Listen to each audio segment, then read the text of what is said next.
अगर आप भी कक्षा 10 में पढ़ रहे हैं और आपको भी 2026 में बोर्ड का एग्ज़ाम देना है तो ये वीडियो आप लोग के लिए बहुत ही इम्पोर्टेंट होने वाला है।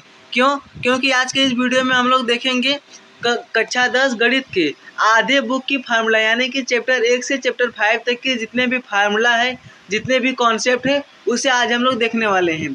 तो आप लोग वीडियो के अंत तक बने रहिएगा। आइए बिना देरी की वीडियो को स्टार्ट करते हैं। तो जैसा कि आप लोग जानते हैं, हमारा कक्षा 10 गणित में पहला चैप्टर क्या है? वास्तविक संख्या। क्या है? वास्तविक संख्या। तो आज हम लोग इस वास्तविक संख्या को देखेंगे। वास्तविक संख्या में हमारा पहला क्या है? पहला इसका कॉन्सेप्ट है किन्हीं दो धनात्मक पूर्णांक। क्या है? किन्हीं दो धनात्मक पूर्णांक ए और बी के लिए एचसीएफ ए बी और एलसीएम ए बी ए गुणे बी होगा। अब इसका मतलब समझिएगा, किन्हीं दो धनात्मक पूर्णांक, जैसे कोई दो धनात्मक पूर्णांक। धनात्मक पूर्णांक क्या होगा? पूर्णांक वो होता है जो 0 से शुरू हो और कहाँ तक हो? अनंत तक। पूर्णांक क्या होता है? जो 0 से शुरू हो और अनंत तक हो। तो धनात्मक पूर्णांक वही होता है यानी कि 0 से और अनंत तक हो। और किन्हीं दो धनात्मक पूर्णांक, जैसे हम कोई दो धनात्मक पूर्णांक यानी 0 से लेकर अनंत तक कोई दो संख्या ले लेंगे और उसका हम यहाँ पर मान लेते हैं कि वो संख्या क्या है? ए है और बी है। अब हम उसका एचसीएफ निकालेंगे और एलसीएम निकालेंगे। तो उसका एचसीएफ और एलसीएम का गुणा करेंगे तो उनकी संख्याओं के गुणांक के बराबर होगा, यानी कि ए और बी के गुणा के बराबर होगा। अब उसके बाद है कि ऐसी संख्याएं जिन्हें पी बाई क्यू के रूप में लिखा जा सकता हो उन्हें परिमेय संख्या कहते हैं। दूसरा कॉन्सेप्ट है कि ऐसी संख्याएं जिन्हें पी बाई क्यू के रूप में लिखा जा सकता हो, ऐसी संख्याएं जिन्हें पी बाई क्यू के रूप में लिखा जा सकता है उन्हें परिमेय संख्या कहते हैं। क्या कहते हैं? परिमेय संख्या कहते हैं। और जहाँ पर परिमेय में पी बाई क्यू क्या हो? सअभाज्य संख्या हो। पी बाई क्यू क्या हो? सअभाज्य संख्या हो। यदि कोई आपसे पूछे कि परिमेय संख्या किसे कहते हैं, परिमेय संख्या किसे कहते हैं, तो बताइएगा ऐसी संख्या जिन्हें पी बाई क्यू के रूप में लिखा जा सकता हो उसे परिमेय संख्या कहते हैं, जहाँ पर पी और क्यू क्या हो? सअभाज्य संख्या हो। उसके बाद है कि परिमेय संख्याओं का दशमलव प्रसार। परिमेय संख्याओं का दशमलव प्रसार या तो शांत दशमलव प्रसार होता है या फिर अशांत दशमलव प्रसार होता है। देखिए, आपका जो पहला चैप्टर है इसमें आपको फार्मूले कम और कॉन्सेप्ट ज़्यादा मिलेंगे। तो इसमें कॉन्सेप्ट पहला क्या था कि किन्हीं दो संख्याओं का एचसीएफ और एलसीएम उनकी संख्याओं के गुणनफल के बराबर होता है। दूसरा, परिमेय संख्या क्या होता है? जिसे पी बाई क्यू के रूप में लिख सके और पी और क्यू क्या हो? सअभाज्य हो। तीसरा है कि परिमेय संख्याओं का दशमलव प्रसार या तो शांत दशमलव प्रसार होता है या फिर अशांत आवर्ती दशमलव प्रसार होता है। ये आपके पहले चैप्टर में था। अब इसके बाद हम आएंगे दूसरे चैप्टर में। तो देखिए, दूसरा चैप्टर हम लोग का है, जैसा कि आप लोग भी जानते हैं, हम लोग का दूसरा चैप्टर क्या है? बहुपद। अब अगला चैप्टर है आप लोग का बहुपद। बहुपद में देखिए, इसमें पहला कॉन्सेप्ट है कि पी एक्स और एन यानी कि बहुपद। अब इसका मतलब क्या है? ये जो लिखा है पी एक्स और एन, इसका मतलब क्या है? इसका मतलब होता है बहुपद को हम लोग देखिए इंग्लिश में कहते हैं पॉलिनोमियल। क्या कहते हैं? पॉलिनोमियल कहते हैं। और पॉलिनोमियल का ये जो पी अक्षर है इसे हम पी एक्स कहते हैं, यानी कि एक्स का होगा बहुपद। बहुपद को क्या कहते हैं? पॉलिनोमियल। इसमें हम लोग का पहला अगर कॉन्सेप्ट देखें तो है बहुपद की घात। अब पहले देख लेते हैं बहुपद की घात क्या होता है। बहुपद की घात में है बहुपद पी एक्स में एक्स की उच्चतम घात को बहुपद की घात कहते हैं। जैसे आप कोई समीकरण लिखेंगे तो उसमें देखिए 2x² प्लस 3 बराबर 0। इसमें x की जो उच्चतम घात है क्या है? 2 है। x की उच्चतम घात को क्या कहते हैं? बहुपद की घात। ये हमारा बहुपद है और उसमें इसकी घात क्या है? उसे हम बहुपद की घात कहते हैं। तो x की इसमें उच्चतम घात क्या है? 2। इसका मतलब क्या है कि ये द्विघात बहुपद है। अब ये कितने प्रकार का होता है? वैसे तो ये बहुत सारे प्रकार का होता है, लेकिन इसमें आप अभी 3 प्रकार का ही देखिए। पहला है रैखिक बहुपद। पहला क्या है? रैखिक बहुपद। रैखिक बहुपद पहला हम लोग का है रैखिक बहुपद। रैखिक बहुपद में x की उच्चतम घात क्या होती है? 3 होती है। x की उच्चतम घात 3 होती है। जैसे कोई समीकरण ले लीजिए 5x + 2 बराबर क्या होगा? 0। तो ये किसका उदाहरण होगा? ये रैखिक समीकरण का उदाहरण होगा। अब उसके बाद दूसरा देखिए, दूसरा क्या है? द्विघात बहुपद। द्विघात बहुपद क्या होता है? x की उच्चतम घात 2 हो, यानी कि x की उच्चतम घात क्या है? 2 हो। जैसे हमने आपको अभी बताया था, तो कोई भी आप मान लीजिए जैसे कि 2x² + 3 बराबर 0 या फिर 2x² + 5x + 5 बराबर 0, कोई भी आप उदाहरण ले सकते हैं। ये होगा द्विघात बहुपद के लिए। द्विघात बहुपद हो गया। और ये रैखिक बहुपद हो गया। अब उसके बाद क्या है, त्रिघात बहुपद। त्रिघात बहुपद क्या होता है, x की उच्चतम घात कितनी होगी, 3 होगी। जैसे कोई समीकरण आप ले लीजिए, 5x³ प्लस 2x² प्लस 5 बराबर 0। तो ये क्या होगा, ये होगा त्रिघात बहुपद। कैसे, देखिए यहाँ पर x की उच्चतम घात कितनी है, 3 है। x की उच्चतम घात कितनी है, 3 है। इसे हम कहेंगे त्रिघात बहुपद। अब उसके बाद है कि किसी बहुपद के शून्यांकों के एवं गुणांकों में संबंध। किसी बहुपद के शून्यांकों एवं गुणांकों में संबंध। अब जैसे कोई बहुपद दिया है 2x² प्लस 5x प्लस 6, ये एक बहुपद है। तो इसके शून्यांकों और गुणांकों में संबंध क्या होता है, तो इसमें 2 संबंध होता है। अगर द्विघात बहुपद है तो 2 संबंध होगा। तो पहला क्या है, जैसे हम मान लेते हैं कि माना बहुपद ax², देखिए ax² plus bx plus c लिखा है, बहुपद ax² plus bx plus c है, तथा इसके शून्यांक क्या है, a है, और इसके शून्यांक क्या है, a। यदि इसके शून्यांक a हैं तो शून्यांकों का योग क्या होगा, शून्यांकों का योग होगा अल्फा प्लस बीटा बराबर -b/a। यहाँ पर देखिए गणितीय रूप में लिखा है, शून्यांकों का योग क्या होता है, अल्फा प्लस बीटा। ये हमारा अल्फा है और ये क्या है, ये अल्फा, ये बीटा है, क्या है, -b/a। लेकिन जब आप इसे लिखेंगे तो लिखेंगे शून्यांकों का योग बराबर माइनस ये -b है तो माइनस हो जाएगा -x का गुणांक। यहाँ पर देखिए x है तो -x का गुणांक बटे x² का गुणांक क्या रहेगा, अल्फा प्लस बीटा बराबर, यानी शून्यांकों का योग बराबर -x का गुणांक बटे x² का गुणांक। और उसके बाद देखिए, उसके बाद है शून्यांकों का गुणनफल। तो शून्यांकों का गुणनफल क्या होगा, alpha into beta. Alpha into beta बराबर c क्या है, अचर पद है, और a क्या है, x² का गुणांक है। देखिए हमने अभी ये बहुपद देखा था ax² plus bx plus c। अब इसमें हम अगर शून्यांकों का गुणनफल देखें, क्या, शून्यांकों का गुणनफल, तो शून्यांकों का गुणनफल क्या होगा, alpha into beta. Alpha into beta बराबर c/a। c क्या है, देखिए c हमारे यहाँ पर अचर पद है और a क्या है, x² का गुणांक है। तो शून्यांकों का गुणनफल बराबर क्या होता है, अचर पद बटे x² का गुणांक। ये शून्यांकों का गुणनफल होता है और ये क्या, शून्यांकों का योग क्या होता है, अल्फा प्लस बीटा, यानी कि शून्यांकों का योग बराबर -x का गुणांक बटे x² का गुणांक। ये तो दूसरा हो गया। अब तीसरा देखिए, इसमें क्या है कि यदि बहुपद के शून्यांक a और b हैं, यदि आपको पहले से ही शून्यांक दिए हैं, क्या, यदि बहुपद के शून्यांक अल्फा और बीटा दिए हों तो बहुपद बराबर क्या होगा। जैसे आप कोई आपके पास समीकरण क्वेश्चन दे दिया कि यदि इसका कोई समीकरण में अल्फा प्लस बीटा यानी कि शून्यांकों का योग 5 हो और शून्यांकों का गुणनफल 3 हो, तब इसके लिए बहुपद बताइए। तो उसके लिए सूत्र होता है कि बहुपद बराबर x² plus alpha plus beta x plus alpha into beta, यानी कि x² बराबर शून्यांकों का योग x² माइनस ब्रैकेट में शून्यांकों का योग इंटू x प्लस शून्यांकों का गुणनफल। ये होता है यदि द्विघात बहुपद में शून्यांक दिए हो। अब इसमें देखिए एक और सा क्वेश्चन आता है। पहला क्वेश्चन कैसे आएगा, दिया रहेगा कि यदि शून्यांकों का गुणनफल यदि शून्यांकों का गुणनफल क्या रहेगा, यदि शून्यांकों का गुणनफल 2 तथा इनका योगफल कितना रहेगा, गुणनफल 2 और योगफल कितना रहेगा 5, तब इस पे क्वेश्चन आएगा। और एक क्वेश्चन ऐसे आता है, यदि बहुपद के शून्यांक 2 और 3 हो। कैसे, यदि बहुपद के शून्यांक 2 और 3 हो, समझिएगा क्या है कि यदि बहुपद के शून्यांक 2 और 3 हो तब इसके द्विघात बहुपद बताइए या फिर इसके बहुपद का सूत्र बताइए। तब पहले 2 और 3 को जोड़ेंगे, फिर 2 और 3 का गुणा करके इस सूत्र में रखेंगे, तब जाके हमारा बहुपद आएगा। और यदि ऐसा दिया हो कि यदि बहुपद के शून्यांक 3 यानी कि शून्यांक कितना है, 3 है और इसका गुणनफल कितना है, 5 है, तब आप डायरेक्ट 3 और 5 को लिखेंगे।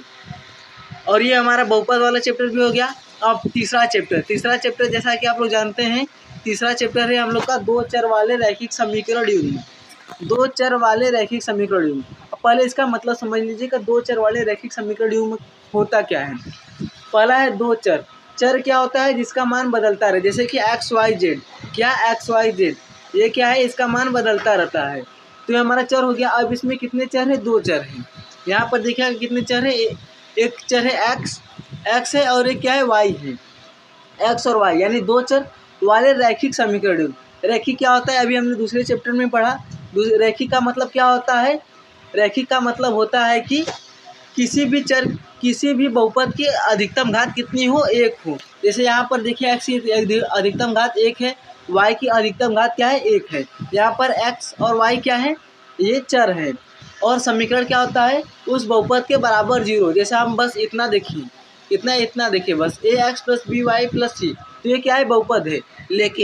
लेकिन जब हम इसके बराबर 0 कर देंगे तो क्या आएगा, समीकरण आ जाएगा। तो दो चर वाले रैखिक समीकरण युग्म में हमारा ax + by + c बराबर 0।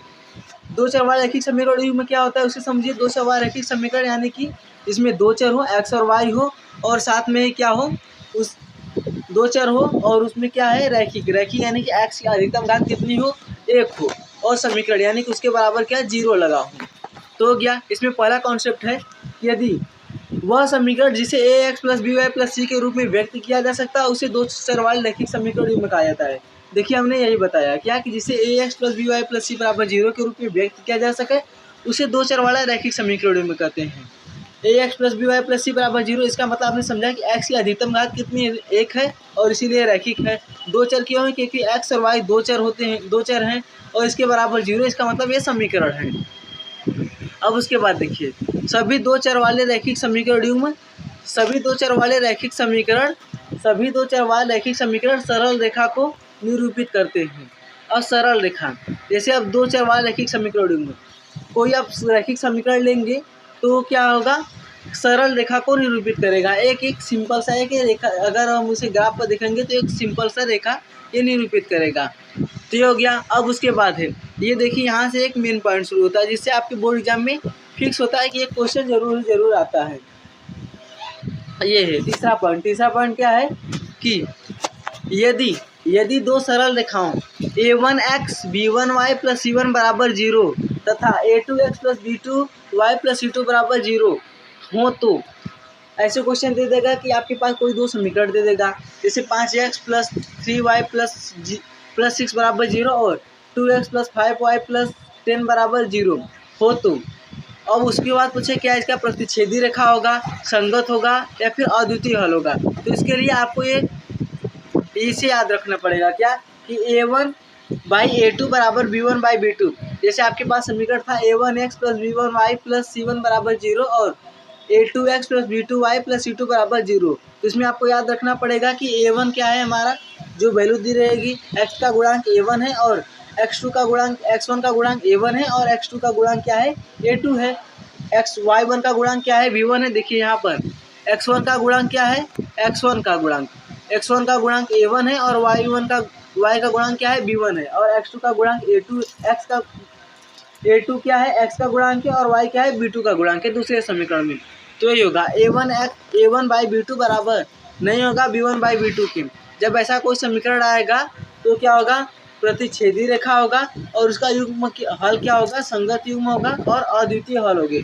अद्वितीय का मतलब क्या होता है, जिसका कोई तोड़ न हो, यानी कि सिर्फ एक हल आएगा, एक के अलावा कोई और हल नहीं आएगा। तो ये हो गया पहला समीकरण। अब उसके बाद दूसरा है कि यदि आप वो दो समीकरण को हल करेंगे और उसमें क्या आएगा, यदि a1/a2 बराबर होगा b1/b2 बराबर होगा c1/c2 के, तब क्या होगा, संपाती रेखा होगा, यानी कि एक रेखा दूसरी रेखा के ऊपर होगी।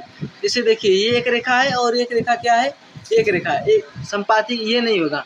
संपाती क्या होगा, जैसे a1/a2 बराबर b1/b2 बराबर c1/c2 दिया रहेगा, तो संपाती एक ये कोई रेखा है और उसी रेखा पर एक और रेखा हो गई, ये दूसरी रेखा उसी रेखा पर, यानी कि एक के ऊपर एक रेखा जो होगी उसे हम संपाती रेखा कहेंगे। संपाती रेखा है और इसका युग्म क्या होगा, संगत होगा और अपरिमित रूप से अनेक हल होंगे। देखिए जब ये अनेक बिंदु पर मिल रही है तो हल इसके कितने होंगे, हल भी अनेक ही होंगे। और इसका कैसा होगा, प्रतिच्छेदी रेखा यानी कि कोई एक रेखा ऐसे है और उसके बाद एक रेखा कितने बिंदु पर इसे कट कर रही है, एक बिंदु पर कट कर रही है, इसलिए इसका हल कितना होगा, अद्वितीय, यानी कि एक हल होगा और प्रतिच्छेदी रेखा होगी। ये दो हो गया। अब तीसरा पॉइंट देखिए, समांतर रेखा है। ये क्या होता है, समांतर रेखा, असंगत युग्म और कोई हल नहीं होगा। जैसे आपके पास समीकरण दिया है, उस समीकरण जब आप a1/a2 b1/b2 बराबर नहीं होगा c1/c2 के, जब कोई ऐसा समीकरण आपको दिखे तब उसमें क्या होगा, समांतर रेखा यानी कि ये कोई रेखा है और उस रेखा के समांतर ये कोई रेखा है। समांतर रेखा क्या होती है, जो आपस में कभी न मिले। और जब ये कभी मिल ही नहीं रहे हैं तो इनका कोई हल भी नहीं होगा, कोई हल नहीं होने की शर्त है, ये एकदम फिक्स है। इसे आप लोग देख लीजिएगा। पहला क्या है, a1/a2 बराबर नहीं होगा b1/b2 की, तो प्रतिच्छेदी रेखा संगत युग्म और अद्वितीय हल होंगे। और a1/a2 बराबर होगा b1/b2 के बराबर होगा c1/c2 की, तो समांतर संपाती रेखाएं होंगे संगत युग्म अपरिमित रूप से अनेक हल होंगे। तीसरा है कि समांतर रेखा असंगत युग्म कोई हल नहीं, जब a1/a2 बराबर होगा b1/b2 के बराबर नहीं होगा c1/c2 के। अब आते हैं हम 4 चैप्टर पे। 4 चैप्टर क्या है, द्विघात समीकरण। द्विघात समीकरण, अब देखिए द्विघात, इसके पहले रैखिक था, अब क्या है द्विघात, यानी कि x की अधिकतम घात क्या होगी, 2 होगी। x की अधिकतम घात क्या होगी, 2 होगी। जैसे आप यहाँ पर देखिए x की अधिकतम घात क्या है, 2 है। द्विघात समीकरण, तो द्विघात समीकरण क्या होता है, समीकरण तो बताया कि किसी बहुपद के बराबर हम 0 कर दे तो समीकरण बन जाएगा। क्या है यहाँ पर कि ax² + bx + c बराबर 0 रूप की समीकरण द्विघात समीकरण कहलाती है। क्या कहलाती है, द्विघात समीकरण कहलाती है। यदि x² का गुणांक 0 न हो, एक मेन पॉइंट आप लोग याद कीजिए, जहाँ पर क्या हो, x² का गुणांक 0 न हो। अब इसका मान क्यों दिया है कि x² का गुणांक 0 न हो, क्यों, क्योंकि देखिए जब x² का गुणांक 0 हो जाएगा, यहाँ पर हम यदि x² का गुणांक कर दे 0, क्या लिखा है, ax² + bx + c बराबर 0 है। और यहाँ पर हम x का मान क्या कर दे, 0 कर दे। x का मान यदि हम 0 कर देंगे तो देखिए x का मान क्या करेंगे हम, x का मान यदि हम यहाँ पर 0 कर दें, क्या करेंगे 0, तब 0 का गुणा a से होगा तो क्या आएगा, 0 का गुणा a से होगा तो क्या आएगा, 0 आएगा, तो 0 हो जाएगा, प्लस bx + c बराबर 0। अब देखिए अब चर की अधिकतम घात कितनी है, अब यहाँ पर चर की अधिकतम घात कितनी है, चर की अधिकतम घात 1 है। चर की अधिकतम घात कितनी, 1 है, तब ये द्विघात समीकरण नहीं रैखिक हो जाएगा। इसलिए यहाँ पर कंडीशन होता है कि द्विघात समीकरण में कभी भी x का जो मान हो वो a का मान हो 0 न हो, इसीलिए नहीं तो ये रैखिक हो जाएगा।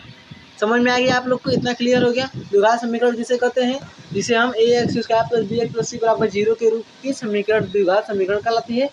यदि x² का गुणांक 0 न हो, a does not equal to 0।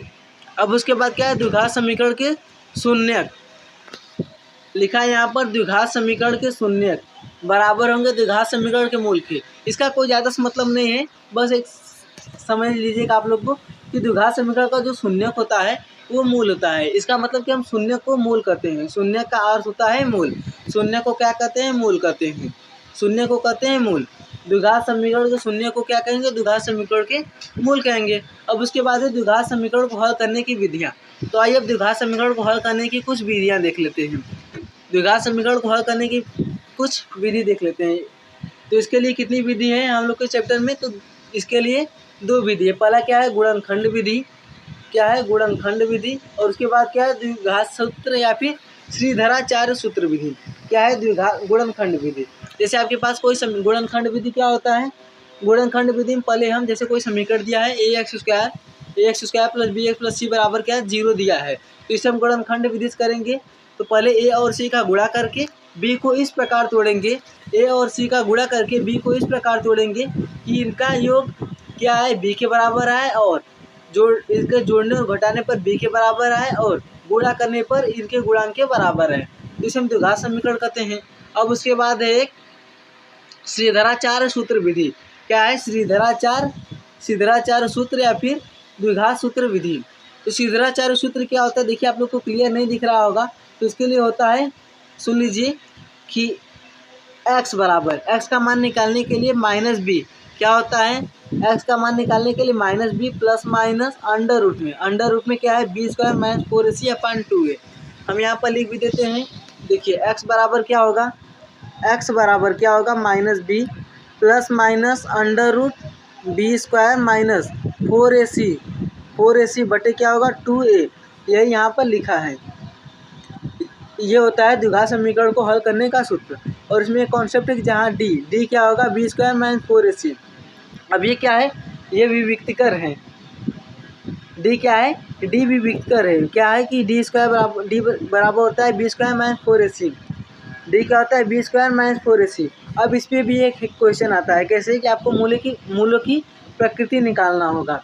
मूलों की प्रकृति तो मूलों की प्रकृति कैसे निकालेंगे? यदि बी स्क्वायर माइनस 4ac का मान कोई समीकरण है a x square plus b x plus c बराबर 0, वहाँ पर हम यदि बी स्क्वायर माइनस 4ac का मान 0 से कम है, क्या है इसका मतलब क्या होता है? ये जो ऐसे ब्रैकेट है इसका मतलब होता है कि कम हो। यदि हम इसका मान निकालें और क्या है 0 से कम आए, तब हमारे मूल क्या होंगे? तब हमारे मूल होंगे दो भिन्न और वास्तविक हल होंगे, दो भिन्न मूल होंगे। जैसे एक आ गया आपका 4 और एक आ गया 5, और देखिए 4 और 5 ये क्या है? दो अलग अलग है, भिन्न है और वास्तविक हल होंगे। वास्तविक का मतलब क्या होता है? जिसमें परिमेय और अपरिमेय दोनों हो, लेकिन क्या है प्लस है, दोनों प्लस है, ये वास्तविक हल होंगे। अब उसके बाद क्या है कि दो समान और वास्तविक हल होंगे यदि बी स्क्वायर माइनस 4ac बराबर होगा 0 के। जब हम किसी समीकरण को हल करेंगे और उसका मान क्या आ गया? बी स्क्वायर माइनस 4ac बराबर किसके आ गया? 0 के। जैसे एक हम हल करें उसका भी 2 मान आए और दूसरा मान क्या आ गया? 2 आ गए। द्विघात समीकरण को जब हम हल करेंगे तो उसका मान कितना आएगा? 2 आएगा। क्यों? क्योंकि x का घात कितनी है? 2 होती है। तो द्विघात समीकरण को हल करने पर 2 मान आता है। पहला क्या है? यदि बी स्क्वायर माइनस 4ac का मान छोटा होगा 0 से, तब आएगा भिन्न मूल और वास्तविक होंगे, और दो समान वास्तविक हल होंगे यदि बी स्क्वायर माइनस 4ac बराबर होगा 0 के। समान कैसे? एक भी 2 और दूसरा भी क्या आ गया? 2 आ गया। तो समान और वास्तविक यानी कि प्लस हो। अब उसके बाद तीसरा क्या है? तीसरा देखिएगा कि कोई वास्तविक हल नहीं यदि बी स्क्वायर माइनस 4ac छोटा होगा 0 से, यानी कि 0 से छोटा होगा। बी स्क्वायर माइनस 4ac क्या होगा? 0 से छोटा होगा, यानी कि 0 की वैल्यू बड़ा रहेगी। जब 0 की वैल्यू बड़ा रहेगी तो बी स्क्वायर माइनस 4ac क्या आएगा? माइनस में आएगा। माइनस में आएगा मतलब कि -2 आ गया और -1 आ गया, या फिर भिन्न भी हो सकता है। तो इसका कोई भी हल होगा ही नहीं। क्यों? क्योंकि ये माइनस में है। ये हो गया हमारा चौथा चैप्टर। आप लोग को इतना क्लियर हो गया।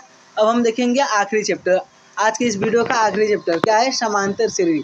देखिए समांतर श्रेणी बहुत ही इंपॉर्टेंट है, इससे भी बहुत सारे क्वेश्चन आते हैं, और इसमें अगर आपको पहले से ही कॉन्सेप्ट पता रहेगा, और यदि आपको इसमें फार्मूले, जो कि बहुत लोगों को कन्फ्यूजन होता है कि ये प्रथम पद क्या है, सार्वंतर क्या है, समांतर श्रेणी आखिर होती क्या है, तो उसे आज हम लोग समझेंगे और इस वीडियो को समांतर श्रेणी के बाद समाप्त करेंगे। तो देखिए अगला चैप्टर क्या है? समांतर श्रेणी।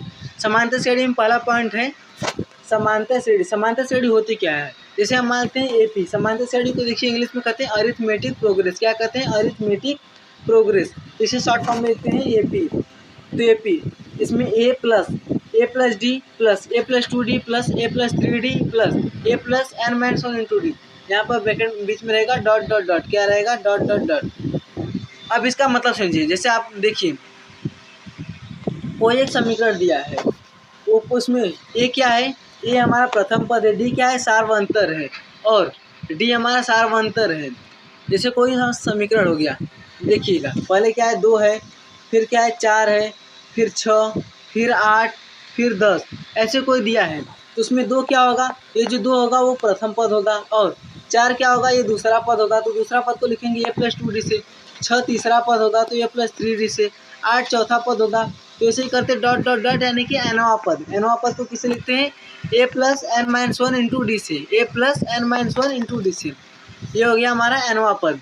अब देखिए ए क्या है? हमारा प्रथम पद है। डी क्या है? सार्वंतर है। हमने बता दिया कि जैसे देखिए को हमने अभी आपको बताया कि क्या है? 2 है, 4 है, 6 है, 8 है, 10 है। समांतर श्रेणी। और उसमें सार्वंतर क्या होता है? यानी कि इन श्रेणियों के बीच की अंतर क्या होगी? समान होगी। अब देखिए 4 माइनस 2 करेंगे कितना आएगा? 2 आएगा। 6 माइनस 2 करेंगे 2 आएगा। इसके और इसके बीच के अंतर कितना है? 2 है, और इसके बीच के अंतर कितना है? 2 है। ये अंतर समान है, इसका मतलब ये हमारा क्या है? समांतर श्रेणी में है। अब उसके बाद आता है nवां पद। nवां पद क्या होता है? nवां पद का सूत्र होता है an बराबर a plus n minus 1 into D. an बराबर होता है a plus n minus 1 into D. जैसे आपके पास कोई समीकरण है, दिया है 3, 5, 7, 9, 11 डॉट डॉट डॉट, और लास्ट में कुछ दिया है। 11 के बाद जैसे होगा 13, 15, 17, 19, 21, तो हमारे लास्ट में हमारा 21 है। तो 21 क्या होगा? हमारा 21 ही हमारा होगा nवां पद होगा। तो यदि हमें nवां पद निकालना होगा तो हम कैसे निकालेंगे? जैसे हमें पता नहीं है और हमें बस इतना पता है कि लास्ट में कितने पद हैं, इसके बाद लिख दे कि हमारा 7वें पद तक है। कितना? 7वें पद तक है।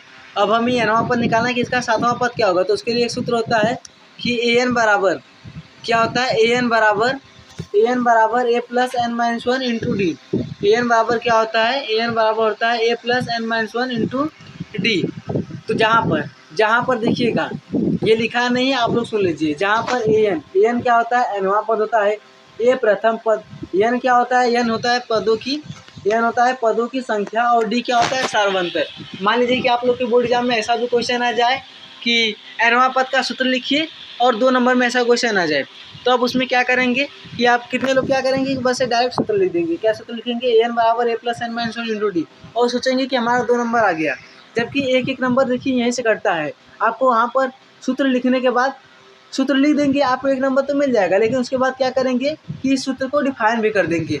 जैसे क्या करेंगे कि लिख देंगे कि ए एन क्या है, हमारा एनवा पद है, ए क्या है प्रथम पद है, एन क्या है पदों की संख्या और डी क्या है सार्वंतर। यदि आप ऐसे लिख देंगे तो आपको 2 नंबर पूरा मिलेंगे। अब इसके बाद तीसरा क्या है पदों का, तीसरा है हमारा एन पदों का योग। क्या है, एन पदों का योग। एन पदों का योग, जैसे आपके पास कोई श्रेणी दी गई है, यहाँ पर हम मानते हैं कोई श्रेणी है 5, 7, 9, 11, 13, 15, 17, 19, 21, 23। तो मान लीजिए कि इसका आखिरी पद क्या है, 23 है। अब हमसे पूछा जाए कि जो पद दिया है 5, 7, 9, 11, 13 और लास्ट में है 23, तो इसका योग कितना होगा। हमें इसका योग निकालना हो तो क्या करेंगे, 5 + 7 करेंगे, फिर 7, 9 करेंगे, फिर 9, 11 करेंगे। ऐसा ना करके, अगर ये तो छोटा सा लिखा है लेकिन हमें पूरा अगर बड़ा निकालना होगा तब कैसे करेंगे, तब उसके लिए सूत्र होता है। सूत्र क्या होता है, एस एन बराबर एन बाई 2 ब्रैकेट में 2a plus N minus one into D. जहाँ एस एन क्या होता है, एन पदों का योग, number of sum of number, N पदों का योग। तो एन क्या होता है, पदों की संख्या, एन क्या होता है पदों की संख्या, एस एन पदों का योग, एन क्या होता है पदों की संख्या, ए क्या होता है प्रथम पद, एन पदों की संख्या और डी क्या होता है सार्वअंतर होता है। सार्वअंतर क्या होता है, जिसके बीच का अंतर समान हो।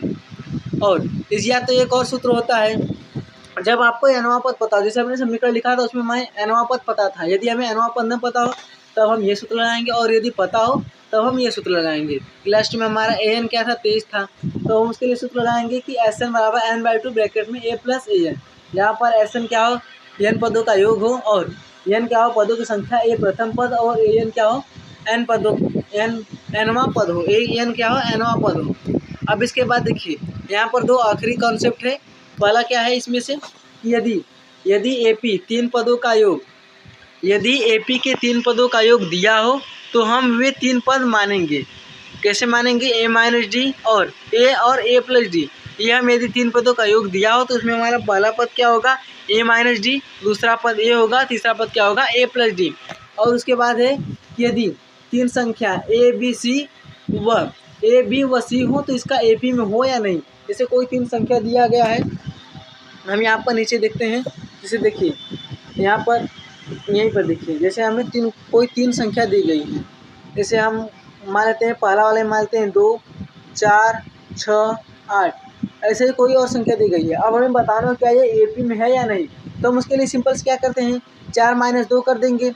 क्या करेंगे, 4 में से 2 को घटाएंगे, देखेंगे 2 आएगा, फिर 6 - 2 करेंगे तो क्या आएगा, 2 आएगा। यानी कि इसके बीच का जो अंतर है वो समान है। इसका मतलब ये क्या है, संख्याएँ एपी में है। लेकिन इसके लिए भी एक सूत्र होता है। सूत्र क्या होता है, बी माइनस ए बराबर होगा सी माइनस बी के। अब कैसे, अब इसका देखिए हम डेरिवेशन कर लेते हैं। हमने क्या माना था, 2, 4, 6, 8, 10 ... अब क्या करेंगे, बी माइनस ए, इसमें बी क्या है 4 है, बी माइनस ए करेंगे तो 4 - 2, 4 - 2 करेंगे कितना आएगा, 2 आएगा, बराबर एक इसके 6 - 4 के। सी क्या है 6 है, बी क्या है 4 है। ये हमारा देखिए ये हो गया, ये बी और ये सी हो गया। तो बी माइनस ए किए तो कितना आया, 2 आ गया। अब सी माइनस बी करेंगे, यानी 6 - 4 करेंगे तो क्या है, 2 आएगा। 2 और 2 आपस में क्या है, बराबर है। इसका मतलब कि हमारा सूत्र सही है। सूत्र क्या होता है, बी माइनस ए बराबर होगा किसकी, सी माइनस बी के। ये हमारा हो गया 3 संख्याओं का। यदि हमें कोई 3 संख्या दी हो और हमें से ऐसा क्वेश्चन पूछे क्या है एपी में है या नहीं, तो उसके लिए हमें सूत्र लगाएंगे बी माइनस ए बराबर होगा सी माइनस बी के। तो ये हमारा आज का जो है वो समाप्त होता है। आई होप कि आप लोग को ये वीडियो बहुत ही हेल्पफुल रहा हो। तो हम मिलेंगे आप सब अगले वीडियो में, तब तक के लिए धन्यवाद।